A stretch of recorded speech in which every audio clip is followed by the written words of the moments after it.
We, the citizens of America, are now joined in a great national effort to rebuild our country and restore its promise for all of our people. Because today, we are not merely transferring power from one administration to another or from one party to another, but we are transferring power from Washington, D.C., and giving it back to you, the people. Well, welcome to the We the People Convention News and Opinion radio show and podcast. My name is Tom Zawistowski, and I am the host of this show, and I am the president of the We the People Convention, which sponsors this show, thanks to the generous gifts that are given by our donors. So welcome to today's show. I'm glad you've joined us. If you're new to the program, this is a news summary show. So basically, we take all the news that's happening during the week, and we kind of sift all through that, and we focus on what stories affect your personal freedom, liberty, and prosperity. And boy, are things affecting those things today. And we're going to talk about, all of this. And, we're just so glad you joined us. We, if you're listening on the radio, welcome. We have a 5-station network in Ohio every Saturday. If you're watching the podcast or listening on iTunes or watching on YouTube, we're on Roku TV, Amazon Fire TV. You can find out all about that at wethepeopleconvention.org. There's just a big yellow button there you click on and you go right to it. So, thank you for joining us however you're joining us.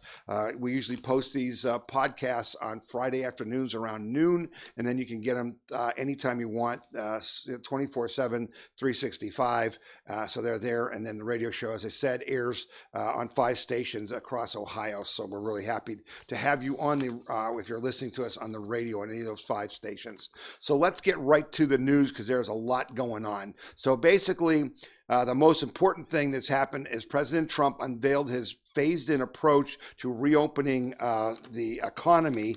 And I'm not going to talk a lot about the details of this other than to say that I think he still has way too much influence by the medical people. They've got this phased-in situation where you've got to meet certain criteria, such as having your basically having a declining number of coronavirus cases over a 14-day period, a declining number of deaths, and then you've got to be prepared in case there's another outbreak and that kind of stuff. That's all well and good. I think those things are going to have to be adjusted, but the bottom line is he got the message. The president got the message that we have to reopen the country because the cure has been worse than the disease. And I'm going to prove that to you. And we're going to talk about that as we go forward.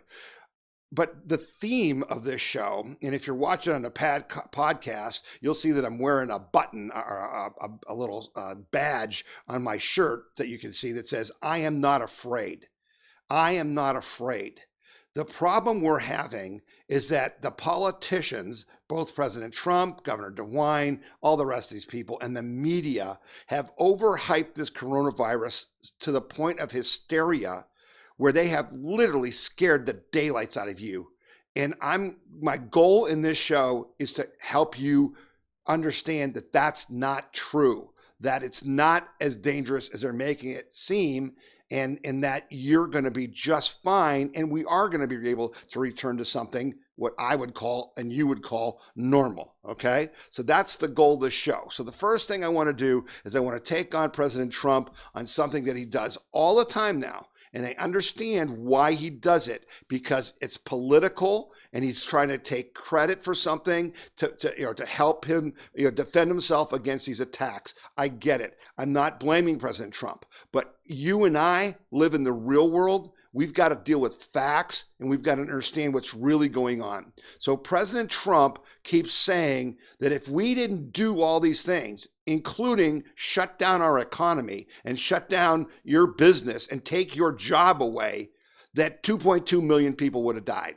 Well, on the screen for the podcast, I've got a graphic up, and for you on the radio, it's pretty simple.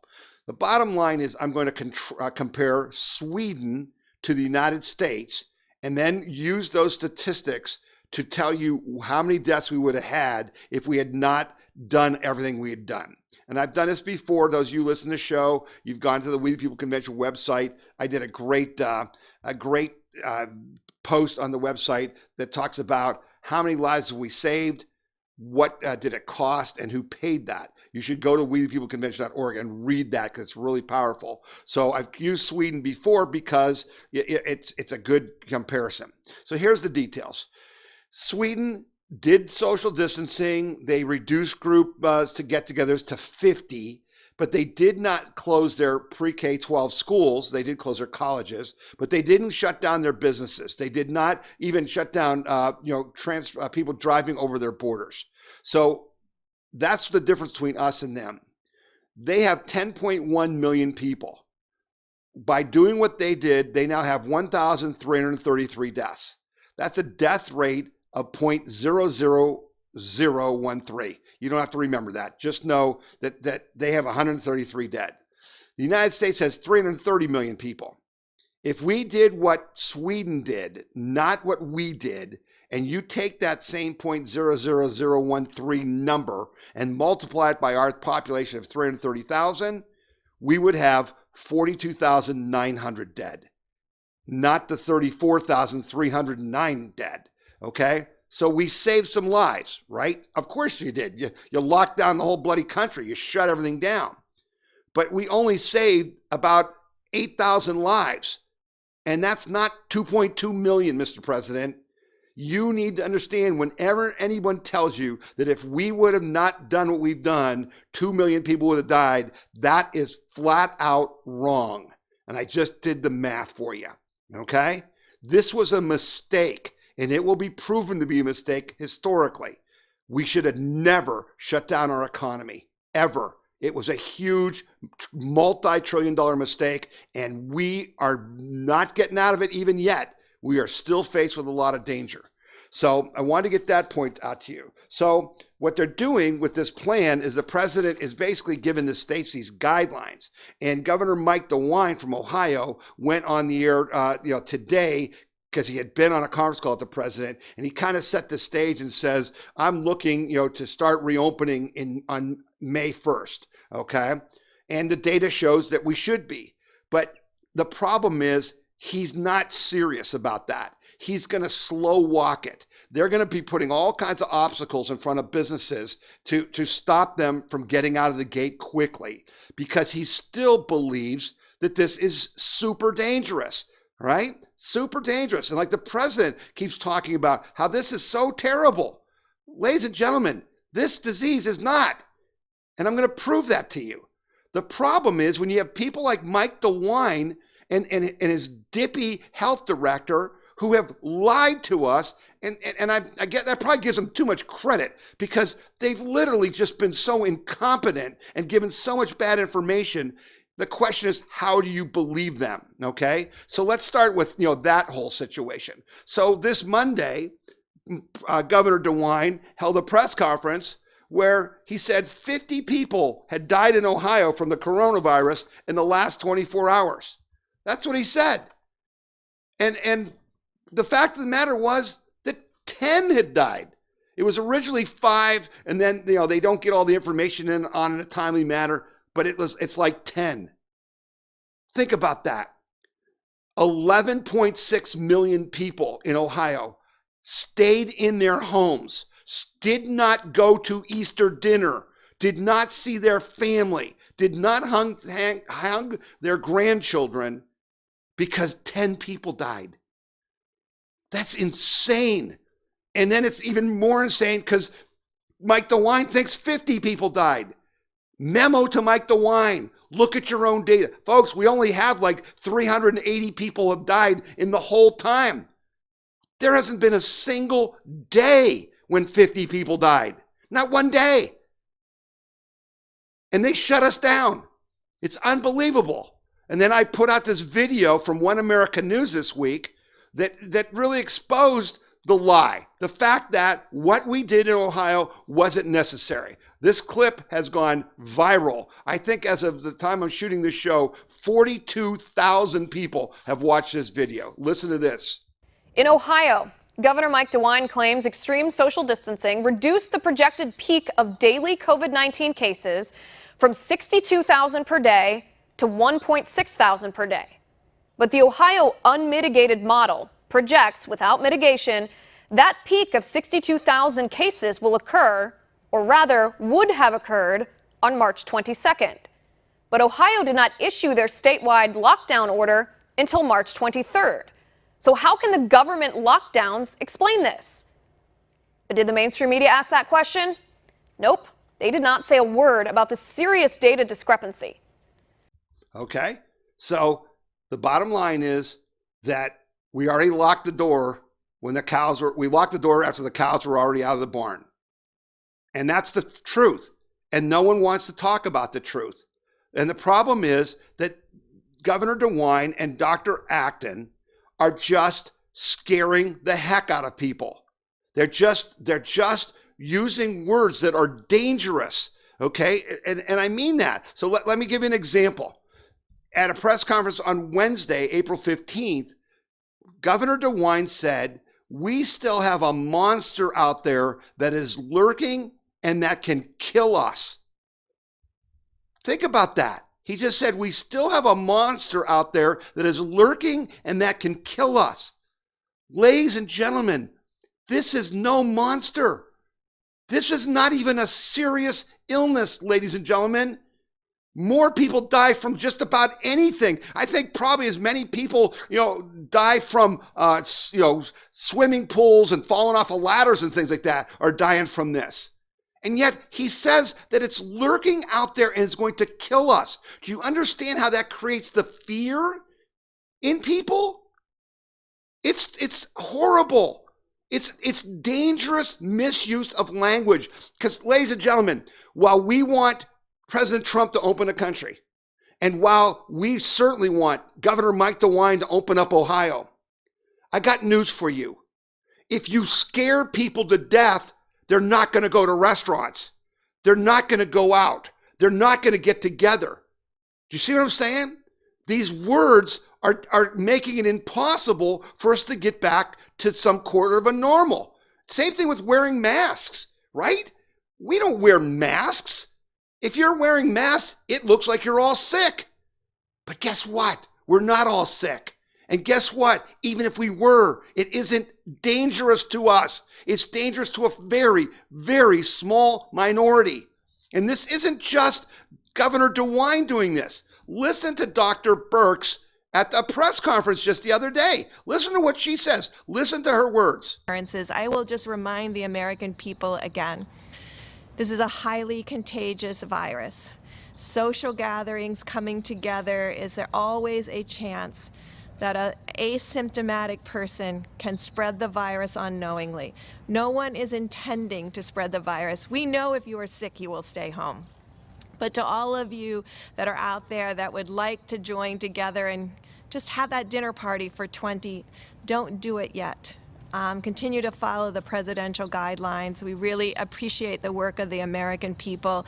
We see as a country we're improving. We see as metro areas we're improving. We see as communities, as counties, and as states we're improving. But that also still requires everyone to continue to social distance. And it requires you to social distance. Dr. Birx, it does not. It does not. And she says, he opens it up with, this is still a highly contagious, virus. And it makes you think that if you get it, you're going to die. But here's the truth. If you get coronavirus, 99.97% of you will not die. Listen to me. If you get the virus, 99.97% of you will not die. So have your family over. Eat dinner with people. Tell me that you haven't had this situation at Christmas, at Easter, at 4th of July, at Thanksgiving. You have a bunch of people over, and the next day you got a cold, or maybe you got the flu, or you don't feel good. This is the same thing. The only people dying are very old people and people with underlying conditions, which you can find out if you've got that. The fact of the matter is almost no one's dying from this, folks. We've only got 33,000 people dead in a country of 330 million. Do you see what they're doing to us? This is a very contagious disease. So what? The reality is we all need to get it so we can build up immunity so we can get on with our lives. And they made a mistake. And I'm being generous in saying that because I think there was more than a mistake here. I think there was some planned undermining of our economy here. I don't think everybody's hands are clean here. But let's just say they made a mistake, okay, by quarantining for the first time in history the people who aren't sick. Listen what I said. For the first time in history, they quarantined the people who are not sick. That has never happened. We quarantine the people who are sick or are in danger. And that's what we're going to do going forward. And we need to do that. And so again, don't believe me. I'm going to play you a video from Tucker Carlson where you're going to get the message that it's not dangerous. It's not that dangerous. It's not going to kill you. Listen to this interview by Tucker Carlson, who's got the Stanford professor Jay Bhattacharya, who I've had on the show before, explaining what they're really seeing now that data is coming in. Dr. Jay Bhattacharya is a Stanford University medical professor. He's been investigating the death rate from coronavirus, a fascinating and important number, and he joins us tonight. Doctor, thanks so much for coming on. What are you concluding about the real death rate, the actual death rate from this virus?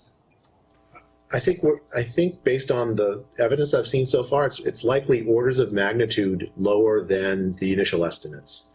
The World Health Organization put an estimate out that was, I think, initially 3.4%. It's very unlikely that it's anywhere near that. It's much likely, much closer to the death rate that you see from the flu per case. So one of the destructive byproducts of this pandemic is fear, which is itself, I would say, it clearly is hurting people. You're an American, in addition to a physician and a researcher. Based on the research that you have done, are you more afraid or less afraid than you were when you began? I'm less afraid than I was when I began.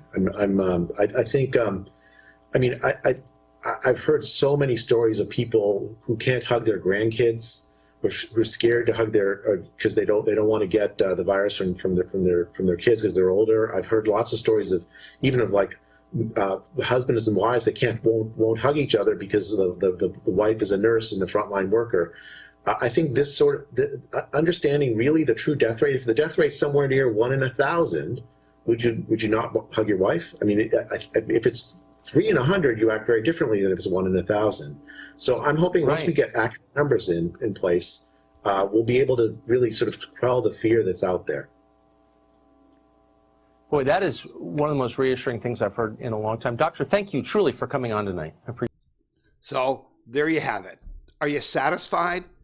This is the guy who's studying it.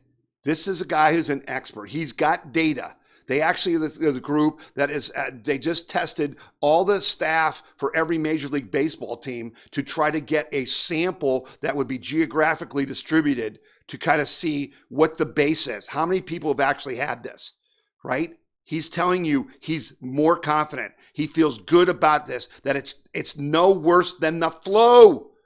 So now let me just close this segment with a discussion about the flu. If you're watching the podcast again, and you can watch the podcast at wethepeopleconvention.org after the radio show, just go to the podcast and watch the rest of the show. But on the podcast, I've got a chart up, and I'm going to tell you over the radio. Here's a comparison of coronavirus and the regular flu. We are all panicked. The media every morning I get up says, oh, we passed 500,000 cases of the coronavirus. We passed 600,000. The world is coming to an end. We have 644,188 cases the last time I looked of coronavirus. The CDC predicts that there are between 39 and 56 million cases of the flu. Coronavirus has had 41,000 hospitalizations in the United States. The regular flu has had between 410,000 and 740,000. And the hospitals weren't overwhelmed.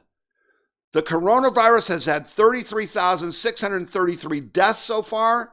The CDC projects that regular flu has killed somewhere between 24 and 62,000, and generally that ends up to be about 50,000. The chance of dying from coronavirus is 0.03%. The chance of dying from the regular flu is 0.02%. But coronavirus, we did a total lockdown. The regular flu, we didn't do a total lockdown. From coronavirus, we closed every business. From the regular flu, we didn't close anything. Those are the facts, ladies and gentlemen. Those are the facts. You are no more likely to die from coronavirus than you are from the flu. And you've not stayed home and stayed away from your family ever because of the flu. So, I'm going to take a little break. I hope that helped you, and I hope it made you say, I am not afraid. You must not be afraid. We are Americans. We will face this without fear, and we will take it on and defeat it, but we will not give up our life or our freedom or our liberty to do it. That's what Americans do. We protect and defend our freedom, liberty, and prosperity. We're going to take a break. You're listening to the We the People Convention News and Opinion radio show and podcast, and I'm Tom Zawistowski. As Merrick, president of Liberty Camp for Kids in Portage County, Ohio. Liberty Camp for Kids is where students in grades 1 through 6 experience the founding of our nation. This year's camp will be held from July 20th through the 24th from 9 till noon. The cost is $30 per camper. If you're interested in our camp, being a volunteer, or even starting one of your own, go to www.libertycampforkids.com. Buckeye Firearms Association is Ohio's #1 gun rights organization, protecting the rights of Ohio's 4 million gun owners. And you can get our weekly gun rights newsletter free. Receive breaking news and urgent alerts on gun laws. Stay up to date on self-defense and shooting sports. Discover pro-gun activities and events near you. Get your free gun rights newsletter now at bfanews.org. That's bfanews.org. bfanews.org. All right, and we're back, and we sure are glad you're with us, and we sure thank all of you who donate to the We the People Convention. You can do that on the phone right now if you want. You can just text FREEDOM to 22525.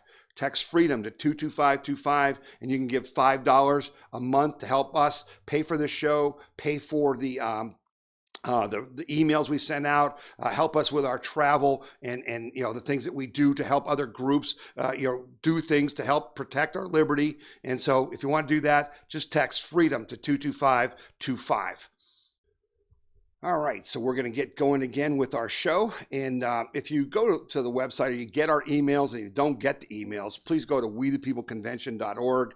Right on the front, you type in your email, your zip code, you'll start getting our emails.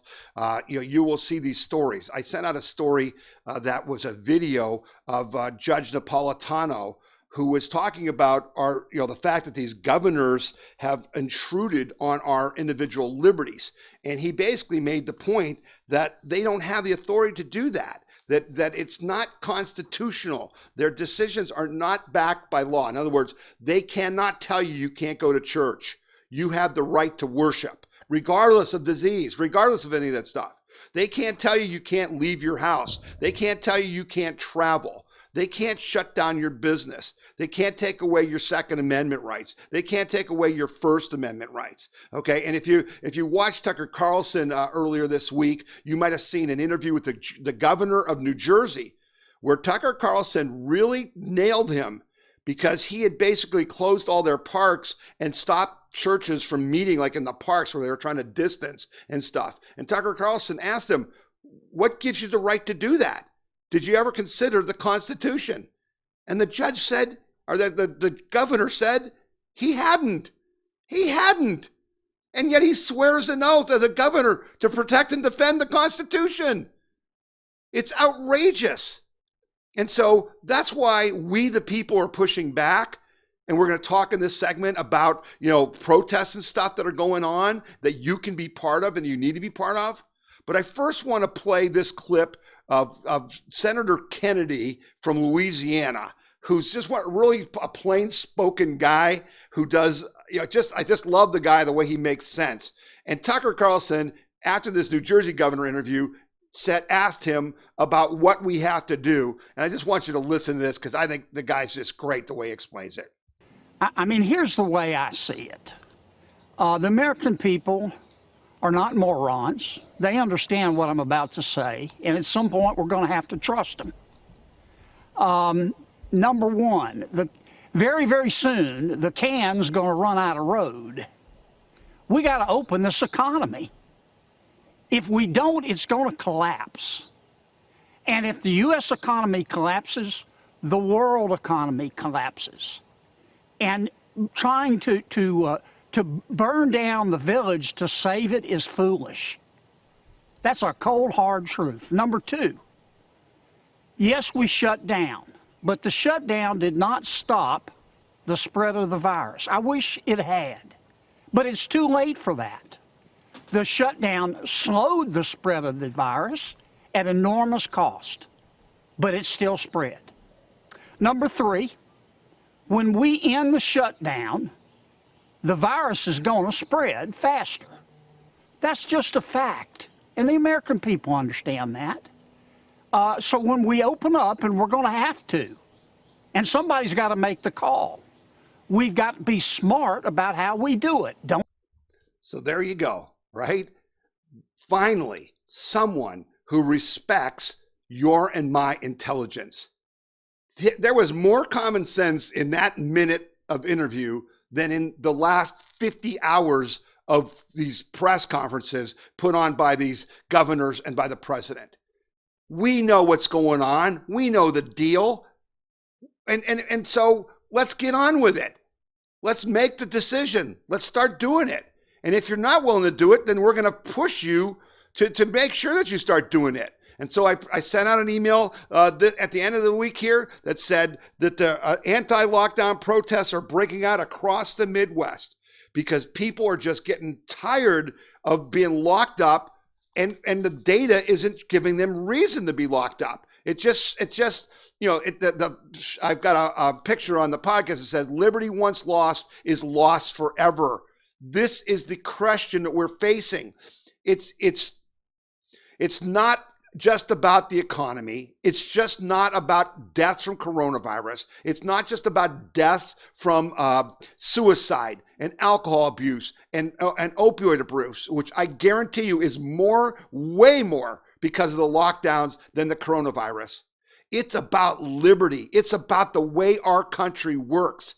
It's about government serving the people, not in locking us up. Not the governor of Michigan saying you can't buy grass seed because she decided that you shouldn't plant, seeds and you shouldn't go out on your boat. That's tyranny, and we're not going to put up with it. And so I was at the protest in Columbus on Monday, which got some national news, and I'm just going to play you a short clip of that because there were chants going on that I thought were important. So listen to this a little bit.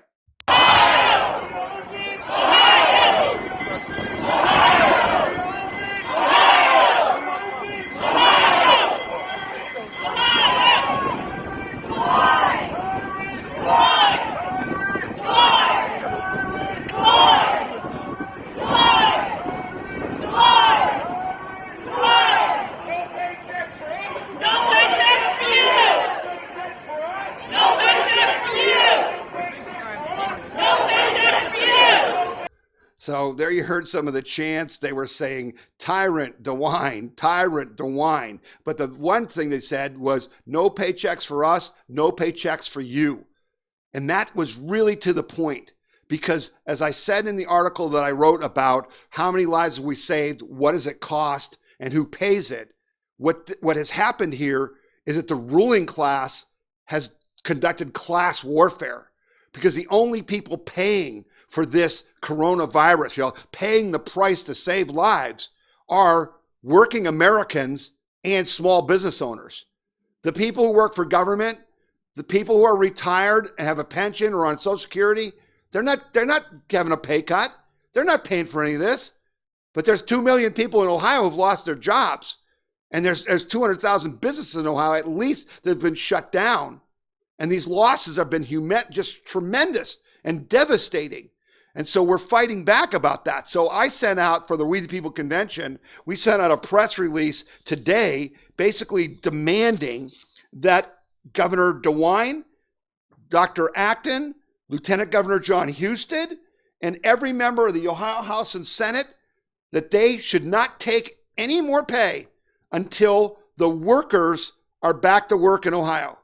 The press release basically said, you gave the restaurant and bar owners and workers 6 hours notice.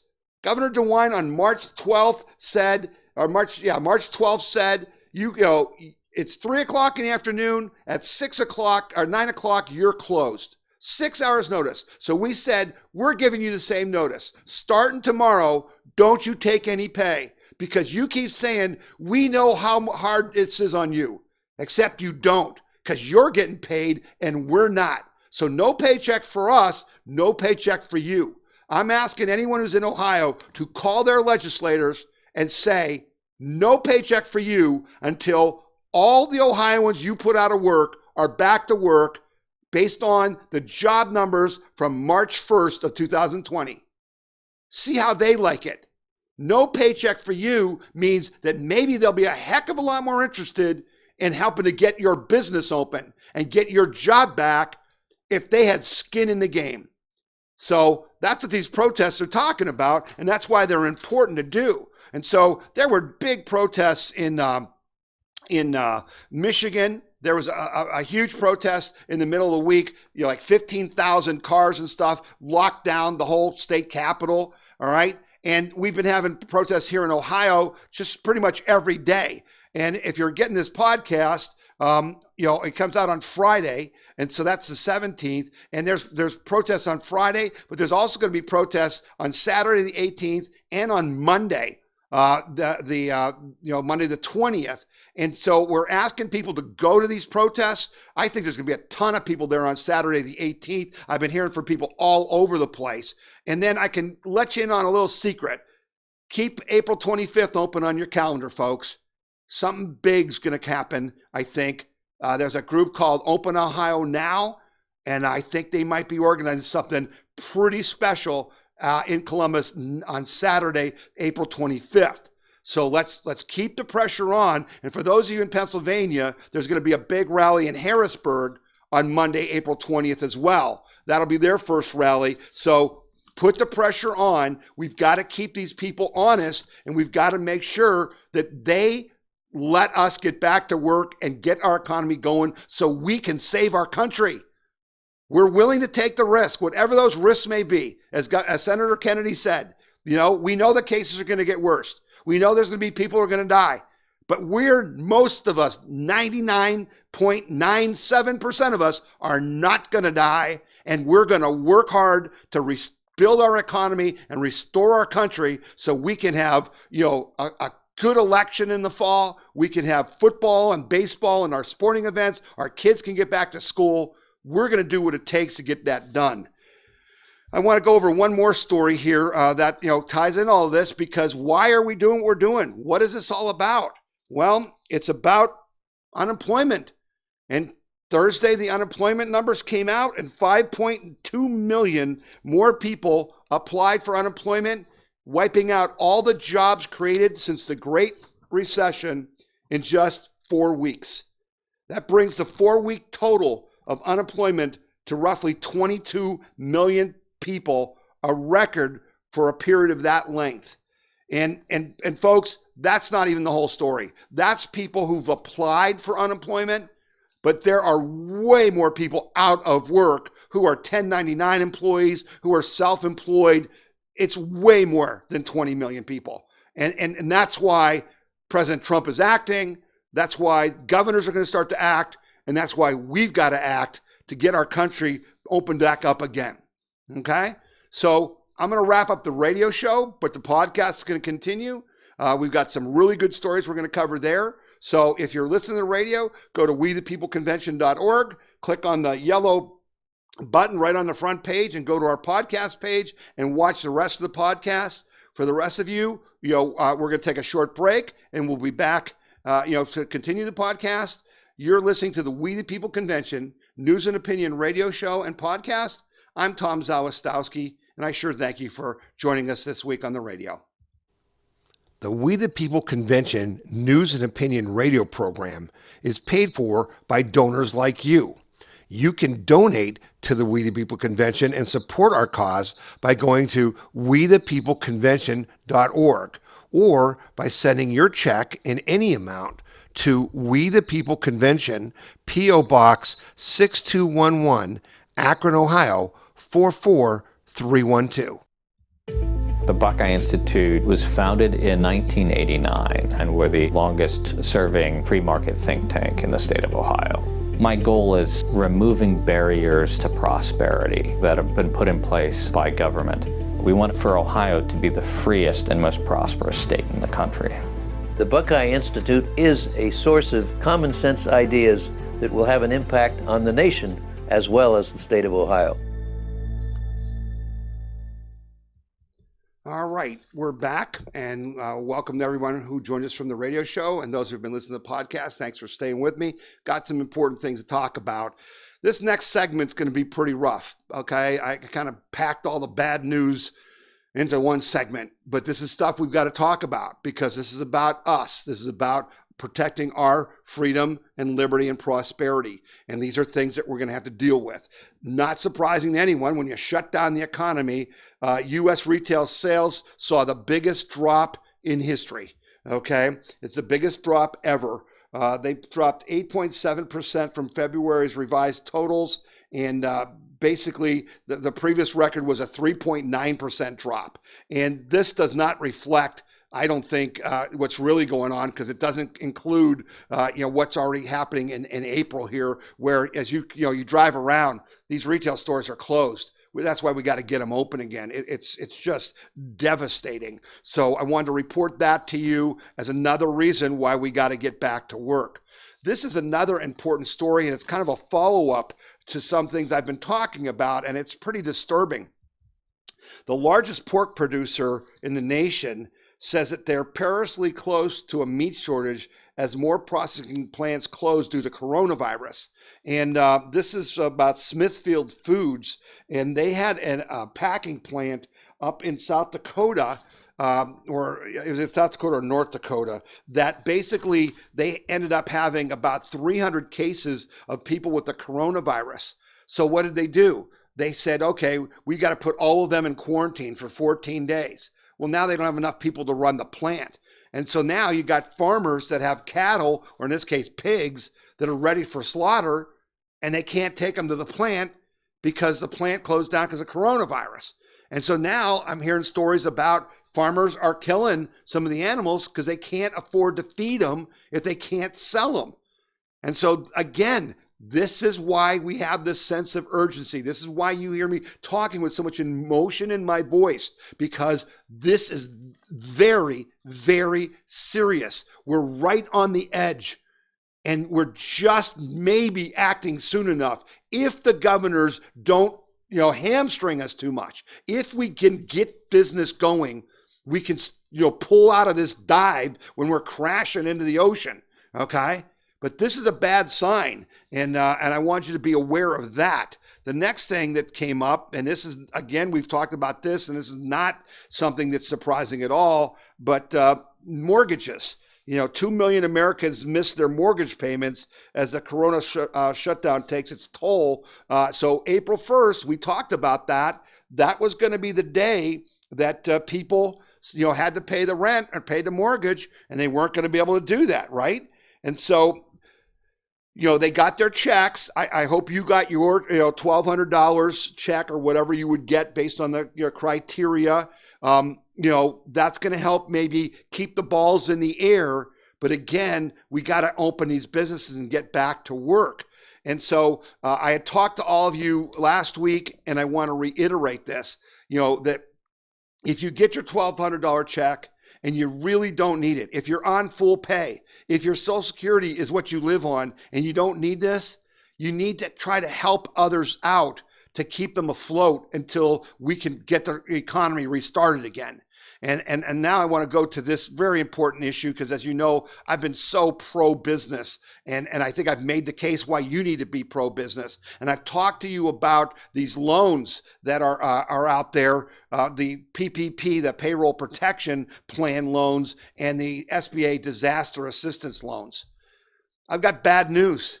I think the PPP is collapsing. I talked to some congressmen about it. I've tried to sound the alarm, but the warning signs are there. I said to you before that the only way this could work is if it was fully automated. If they pushed all the data entry back on the business owners, and then we would put it in, and then they would use artificial intelligence, they would use database queries, and basically they got all our payroll because we file our FICA all the time with every payroll, right? And so they know how much we pay in payroll, and the PPP is about getting 2.5 times your average monthly payroll over the year. They should have never asked us to have to input our payroll. They should have just taken our EIN number and our other information and just banged it against the IRS database, said, here was your payroll based on your income tax filings for last year, and here's your check. No humans involved. First warning sign was, after I went through and filled out the application, I got an email that said, your application's been received. One of our bankers will be back to you shortly. Warning, warning. There aren't enough bankers on the planet Earth to have every business that they have doing banking with them apply for a loan at the same time. And so I got concerned. Then I got an email from a vice president at PNC Bank who said they're moving all their top administrative people to the loan underwriting department to help process these applications. Warning, warning, that will never work. Then I got a rejection letter. Something you were supposed to include wasn't there. I knew I included it. I sent it back in. Then I got an email saying your payroll numbers don't match your loan request amount. Therefore, you have to start all over. One problem. Yesterday or 2 days ago, middle of the week, they ran out of money. There's no more money. And Nancy Pelosi and the Democrats are holding up the $250 billion that they want to add to this to help because they don't want us to reopen our businesses.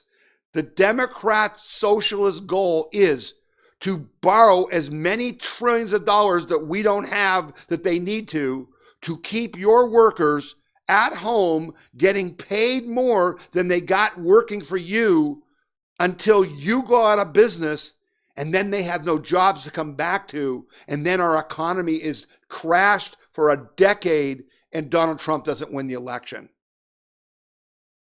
That's how bad this is. And Donald Trump is going to take a huge hit for this because he's the one saying to the small business owners, and I said it too, hang in there, the cavalry is coming, we're going to help you with your payroll until we get started again. As these things start to collapse, businesses are going to go under, and those business owners and their workers are the Trump voters. So I've rung the alarm bells. I've tried to get this to Washington. They're going to have to do something quick, like just send checks to businesses without all the paperwork, just like they did to people. But they're going to have to do something because this thing is collapsing on itself. And that's really bad news. And I hate to bring it to you, but I actually heard that there were banks, smaller banks in Ohio that were literally filling out the SBA forms on paper and submitting them for the businesses they do banking with. Wow. And you guys want more government? The people out there in the Democratic Socialist Party want more government? Yeah, if you haven't seen enough of how government is the problem, not the solution, then you're just an idiot. You're just blind because this is the problem. And so we're going to have to take it on the chin. We're going to have to find a way to stay in business. And that's why I'm begging you, if you got your check for $1,200, find a local business person and give it to them, because nothing is more important to you than keeping those businesses going until the economy picks up and they can start generating their own revenue. Trust me, nothing is more important than you saving those businesses. That's your number one job, and I'm asking you to do it. We're going to take another break here. You're listening to the We the People Convention News and Opinion radio show and podcast, and I'm Tom Zawistowski. This is Jordan Sekula with the American Center for Law and Justice. At the ACLJ, we are committed to fighting the deep state and protecting freedom, the right to life, religious liberty, and fighting for the Constitution. The ACLJ has experienced tremendous success in litigating cases at all levels of the judiciary, from the federal district court level to the Supreme Court of the United States. We have offices in Washington, D.C., Jerusalem, and all around the world. You can find out more about the ACLJ and join us by visiting aclj.org. Did you know that the Right to Life Action Coalition of Ohio is the largest statewide life group in the state? Are you tired of the compromised approach to pro-life legislation that has been the status quo for far too long? Since 2017, the efforts of the Right to Life Action Coalition of Ohio has changed that approach, closing loopholes and making pro-life laws enforceable. Visit rtlaohio.org or call 440-668-4049 for details. The Right to Life Action Coalition of Ohio. All right, and we're back, and I appreciate you staying with me. I know this has been some tough news, but we're Americans, we're conservatives, we want the truth. We don't want people blowing smoke. We don't want people lying to us. We want to know the truth. We want to know what we got to deal with, all right? So we're going to keep on that track. So here's the next thing we got to deal with, and this is a big deal. The next economic crisis is going to hit the cities and states. These people have literally shot themselves in the foot. The bottom line is, and this is what's so unbelievably maddening to me about what the governments around this country did in a panic as a herd mentality, right? They never even calculated the cost of what they were doing. Who does that? What person does that? So now what do we got? Well, you shut down all the businesses, you don't have any tax revenue. You don't have any tax revenue. So all the states and cities are going to be having to lay off policemen and firemen. They're going to have to lay off other workers because they're going to try to come to us for a tax increase, and we're going to say no because we're trying to get back on our feet. The next big economic crisis is going to be from those people that get tax revenue from business and sales. And it's not a little money. I'm talking about billion-dollar shortfalls. And again, this is just wrong that they did that they literally did not calculate what they were doing and take half steps. We did not have to close all our businesses for social distancing. if you go to our website, there's stories, that I put out that show that the social distancing didn't work. Again, Dr. Birx and those guys keep saying social distancing is working. Baloney. It isn't working. The evidence is clear. That's the old model. And unfortunately, they're actually using that old model for the rollout to getting back the economy back, and there's just no evidence. We need herd immunity. We need to be with each other and get it and get over it. That's the way we've always done it. But these fools miscalculated, and now they're trying to get out of it by continuing the policies that are invalid. And Mike DeWine and Dr. Acton are the worst. They have made no adjustments. You look at our cases, you look at our deaths, they're trending down, have been for 2 weeks. We should have been open in Easter. 2 weeks has been deadly. 2 weeks, we've lost, I calculated today in the email I sent out, that press release, that we've had $3.5 billion in lost wages in Ohio during the time that they've done this to us. But at least, at least we're starting to turn it around, right? At least we're trying to turn it around. So I've had a lot of you say to me, well, why aren't we bringing lawsuits? Why aren't we filing lawsuits because of these infringements on our rights? And I have talked to lawyers, and I think I told you last week that the lawyers have said the problem is there's no case history for this kind of thing. That they're having a hard time finding a way to sue, something to sue for. And they're all telling me it's going to happen after the fact. But I got good news today before the show. I got good news from Maurice Thompson, our friend at the 1861 Institute. And he basically has brought suit for a bridal shop owner in Cleveland. The owner of a Columbus bridal shop has sued the Ohio Department of Health and their director, Amy Acton, claiming the state's enforcement of the coronavirus stay-at-home order as it pertains to business violates her constitutional rights. Tanya Rutner Hartman, owner of Gilded Social, the fancy occasion shop, filed a suit in federal court in Columbus. And what's good is I heard from Maurice Thompson that the judge has agreed to act quickly. He's got the suit today. By the end of the week, Friday, he's given the state until like Tuesday to respond, and then he's going to rule on Wednesday. And you know what?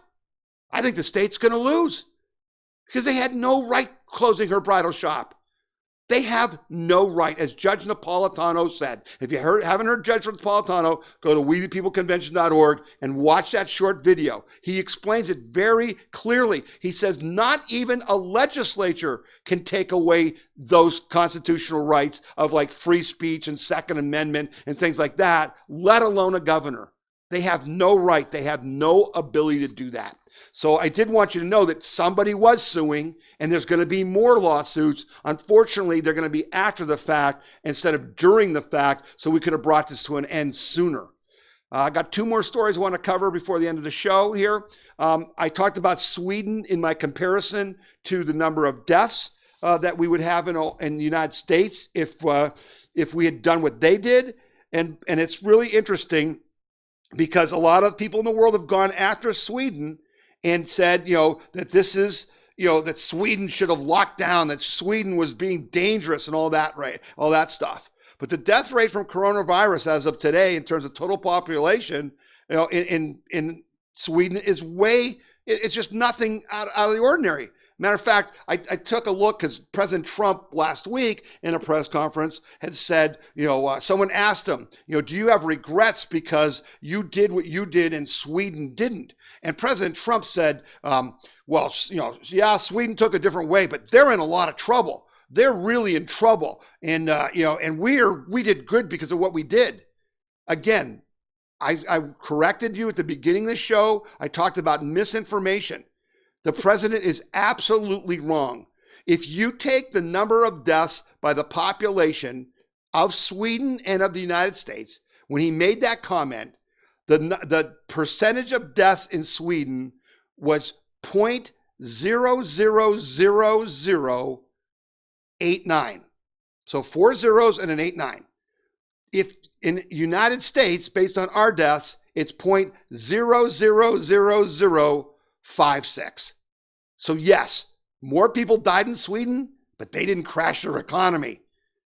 And again, that's my evidence to you that we made a mistake, that this was wrong for us to do. And hopefully we're going to learn from this, and we're going to do things to prevent this from ever happening again.